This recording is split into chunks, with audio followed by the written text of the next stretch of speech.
In chapter 12, we're going to start talking about the kinetics of chemical reactions. So chemistry applications focus largely on characteristics of chemical reactions, including stoichiometry, energetics, and rate. So another characteristic is called spontaneity, which refers to the inherent tendency for processes to occur. Spontaneity does not have anything to do with speed. Spontaneous does not necessarily mean that it's happening faster. Okay? Spontaneous reactions can happen actually very slowly. Some happen so slowly that it doesn't look like it's reacting to us at all. In order for chemical reactions to be useful in industry, we must also understand the factors that govern the rate of reaction. This area of chemistry that studies the rates of reactions is called chemical kinetics. One main goal of chemical kinetics is to understand the steps by which a reaction takes place. These series of steps are what we call the reaction mechanism. In this chapter, we're going to cover some main ideas of rate laws, reaction mechanisms, and simple models for chemical reactions. So these two tables, and this table and picture, are for the reaction of the decomposition of the nitrogen dioxide into nitrogen monoxide and oxygen gas. Okay, so as the table shows, this is also on page 554 in your textbook, but this table is showing us from time 0, so that's when the reaction first starts, the concentrations of the reactant and of the two products. And then as time progresses by seconds, then it shows that the concentration of the reactant is lowering and the concentration of the products is increasing. And so this will keep going until we hit a dynamic equilibrium between the reactants and the products. The pictures A, B, and C are a representation of this reaction taking place, where A is before the reaction starts, where it has all nitrogen dioxide gas molecules, and then B is when we have some nitrogen dioxide still there, but then the products are kind of circled, where we have 2 nitrogen monoxides to every 1 oxygen gas. And so it keeps happening until all that is possibly to be broken down is broken down from the reactants, and the products are back together. So as time passes, that's what B and C are showing, of what's actually happening at the molecular level. This graph, which is on page 554, is showing us the concentration versus time. So as time progresses, the green line is the reactant, and you can see that the concentration of the green reactant is going down from where it starts at 0.01 molar, and then the products start at 0 because there's no products available at the beginning, and then it increases as you go through the time, and there's about double the amount of nitrogen monoxide to oxygen gas there. So chemical kinetics deal with the speed at which the changes occur. So the speed or rate of a process is defined as the change in a given quantity over a specific period of time. So for chemical reactions, the quantity that changes is the amount of concentration of a reactant or product, not necessarily the types, remember, because we only have certain reactants or products. The reaction rate of a chemical reaction is defined as the change in concentration of reactant or product per unit time. So the brackets in this equation are symbolizing moles per liter or molarity. So normally concentration in here, brackets, concentration means molarity. And the change can be positive or it can be negative. So if it's positive, that means that the change is increasing, or if it's negative, then it's decreasing, resulting in a positive or negative rate of reaction. So most chemical reactions are actually reversible. Most often we only consider the forward reaction, like we saw in our example just before. But the reverse reaction can also occur, where the products rearrange themselves to reform what the reactant was. Initially, the dominant reaction is the forward reaction, and so the change in the concentration of the nitrogen dioxide depends on this. After a period of time, though, enough products accumulate so that the reverse reaction becomes important, because maybe there's too much product and it has to go back to making more reactant.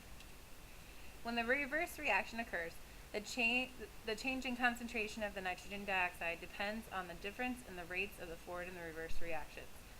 Sometimes we can study the conditions where the reverse reaction can be neglected, making the rate depend only on the concentration of the reactants. So this equation is an example of a rate law, where rate is equal to K times the concentration of the reactant to a power of N. K is the proportionality constant, and it's going to be specific for your reaction. N is called the order of the reactant, and it's going to be a power.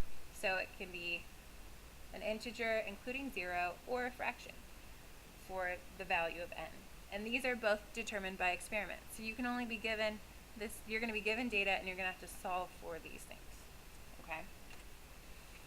Some more important notes about rate laws. The concentrations of the products do not appear in the rate law because the reaction rate is being studied under conditions where the reverse reaction doesn't contribute to the overall rate. So we're only considering the reactant. The value of the exponent N can only be determined by experiment. It can't be written from the balanced equation. So we will be evaluating collected data to solve for N. There are many different types of rate laws, and once we know what N is going to be, once it's determined, that can tell us exactly if the rate depends on the concentration of the reactant. A rate law that expresses how the rate depends on concentration is technically called a differential rate law, but we just call it a rate law. A second type of rate law is called the integrated rate law, which expresses how the concentrations depend on time. Rate laws are usually depend upon the type of data that is easiest to collect. So knowing the rate law for a reaction is important mainly because we can usually infer the individual steps involved in the reaction from the specific form from that rate law. So to determine the form of the rate law, the first step is to understand how a given chemical reaction occurs, and so by doing that we have to determine the form of the rate law. That is, which reactant concentration must be raised in the rate law. So the method of initial rates. This initial rate of a reaction is the instantaneous rate determined just after the reaction begins, so just after time equals 0. Several experiments are performed and then the data can be compared to see how the initial rates depend on the initial concentrations. So by comparing these, we can figure out the form of the rate law. So we're going to do example 1 using all this information. For the reaction between the bromate ions and bromide ions shown there. So we need to use the data in the table to determine the overall reaction order, the orders for all of the reactants, and the value of the rate constant. Alright, so let's go ahead and write an arbitrary rate law first, where we don't know the K and we don't know the powers for the orders, okay? So the rate law is only going to include the reactants. And in this case, the reactants have to be aqueous or gas, okay? They can't be a solid or a liquid because the concentrations of those two won't change. So we have all aqueous as our reactants. So the rate is going to equal the constant K, which we don't know yet, times the concentration of the reactants raised to their order. So the first reactant is the BrO3, -1. And I'm just going to put in an X because I don't know what that order is going to be yet. Then next I have the concentration of the bromide ion, and I'm going to throw in N. I'm just throwing arbitrary numbers for these orders. And then the H plus to the, let's go, Z power. Okay? So we need to figure out what the X, the N, and the Z are going to be. And we also need to figure out the K to figure out a complete rate order. So, remember the X, N, and Z are just arbitrary numbers. Well, now that we have this, we are going to use the data from the table given to help us figure that out.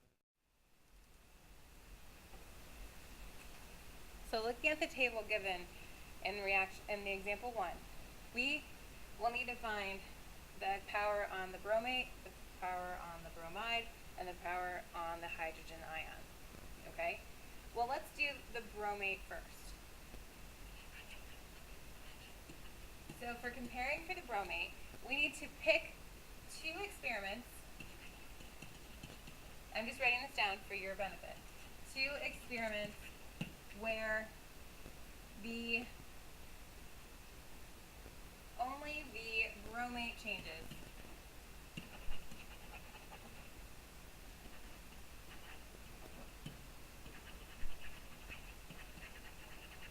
So that means the Br and the H plus stay the same.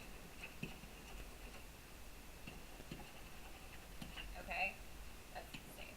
So that means we have to, looking at our data, we need for this first one to pick lines where the bromate is changing. So we have 0.1s and 0.2s. And then the Br and the H plus do not change. Well, if I'm comparing experiment 1 to experiment 2, the bromates change, the bromides do not, and the H pluses don't. The rates will change, and that's okay. All right? So now this is going to be the line that we pick because the Br doesn't change and because the H plus doesn't change. So now what we're going to do is we're going to plug in where we compare the rate of the experiment 2 over experiment 1, and I always just pick it that way so that looking at my rates is bigger. So the rates to actually plug in come from right here. Okay, so rate 2 is 1.6 times 10 to the negative third, and rate 1 is 8.0 times 10 to the negative fourth. Okay, and that is equal to, we're not going to include everything from our rate law. Okay, we're not going to include this part and we're not going to include this part because those two stay the same in both reactions. So technically they are just going to cancel each other out. But we are going to include the bromate this time because we are figuring out the exponent on the bromate. So I'm just going to include experiment 2, the concentration of the bromate is 0.2, and I had that to the x power over, and then the concentration in experiment 1 is 0.1, and it's supposed to be x power. Okay, so now let's reduce this down. On the right side, so we're no longer thinking about this. Okay, so on the right side, the rates, when I divide those out, I get basically 2, right? And then on the other side, just a little bit of rearranging, this equals the 0.2 over the 0.1 to the x power, because they're both to the x power. So when you take 0.2 divided by 0.1, that's 2 to the x power. So now we have to figure out what that power is. So, well, what raised to a power, what is 2 raised to a power equal to 2, equal to itself? Well, something equal to itself is going to be raised to the first power. So x is equal to 1. So we're going to say that the order for the bromate is going to be a 1. Okay? So I'm going to go back to my other page, and I'm going to start filling in my rate law, where the rate is equal to, and then I know I'm going to leave a space because we're going to figure out what the K is going to be. But the bromate is raised to the first power. So you can put a 1 if you want to, or you can just leave it blank. Now, we need to do the same thing for the bromide. Okay, well, for the bromide, I need to pick 2 lines where the bromide changes, but the bromate and the bromide do not.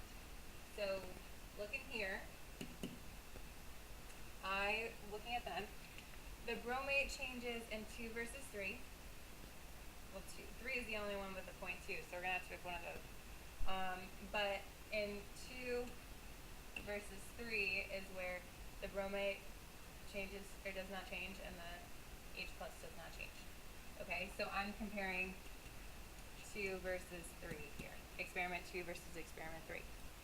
So I'm going to take the rate of 3, which is from the table 3.2 times 10 to the negative third, over the rate of 2, 1.6 times 10 to the negative third.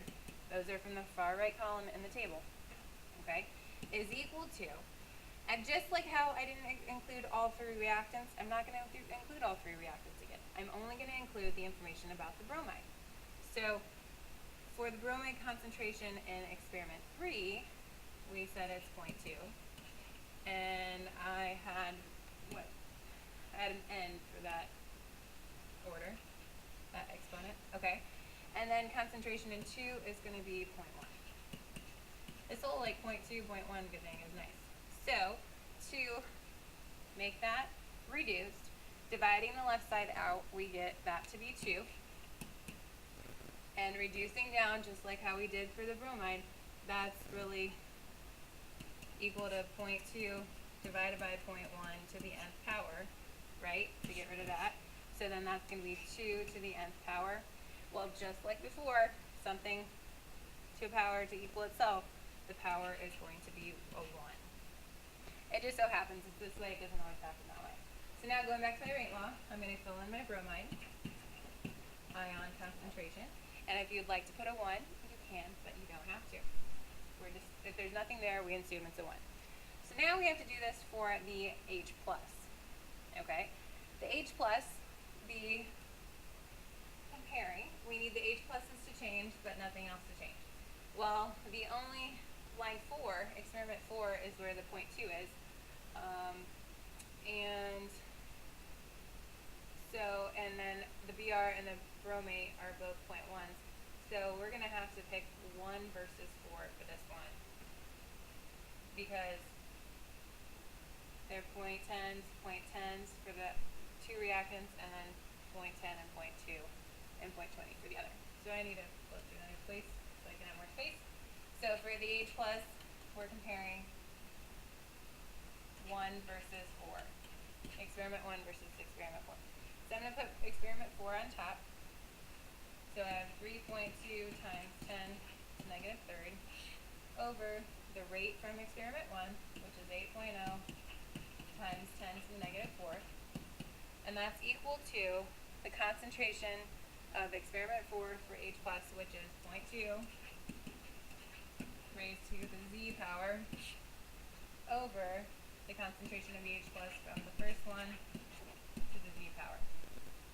Okay, reducing this down, when you solve for the left side, I got 4, and that's equal to, this is just like what we've been having, so that's going to equal 2 to the z power, right? Well, now we need to raise 2 to a power to get 4. So hopefully you can tell that if we square the 2, then that will equal 4. So the z is going to be 4, or excuse me, the z is going to be 2. So that means that for the H+, we're not going to leave it blank this time. We're going to have to put a little 2 there. Okay? So now we are almost there. We have everything except the K. And in order to solve the K, now that we have what the orders are, which we could figure out overall order right now. Overall order, you just add the orders together. So we have 1 from the first plus 1 from the second plus 2 from the third. So that's equal to overall order of 4. So that's one answer the question is asking for. And then the other, we need to solve for the value of the rate constant. So using this equation, and here's our K, right? We need to solve for K. So we're going to go from our table, and we're going to pick a line, pick an experiment line, and plug in the data from that experiment line to solve for K. And I'm just going to pick experiment 1 because that's easiest, because they're all 0.1s, right? So the rate value for that one, is 8.0 times 10 to the negative 4. So I'm going to plug that in where it says rate in the rate law, is equal to K, because I don't know what that is. And then for all of the concentrations, they're going to be 0.1. So it's going to be 0.1 to the first power for the first column, and then 0.1 to the first power for the second column, and then 0.1 to the second power for the third. So solving all of that out, we would take, sorry, that should be a 0. 0.1 squared times 0.1 times 0.1, or you could do 0.1 to the fourth power if you wanted to. I got 0.0001, and that's times k to equal our rate of 8.0 times 10 to the negative 4. Well, now I just divide by both sides by the 0.0001. And so then the value of k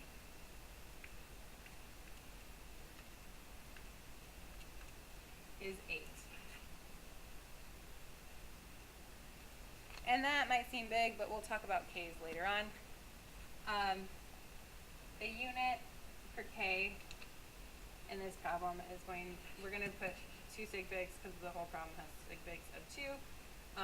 Liters cubed per moles cubed times seconds. Alright, this is where we end level 52. I will do one of the homework problems with you in class because I know you might need to see this in person. Alright, good luck.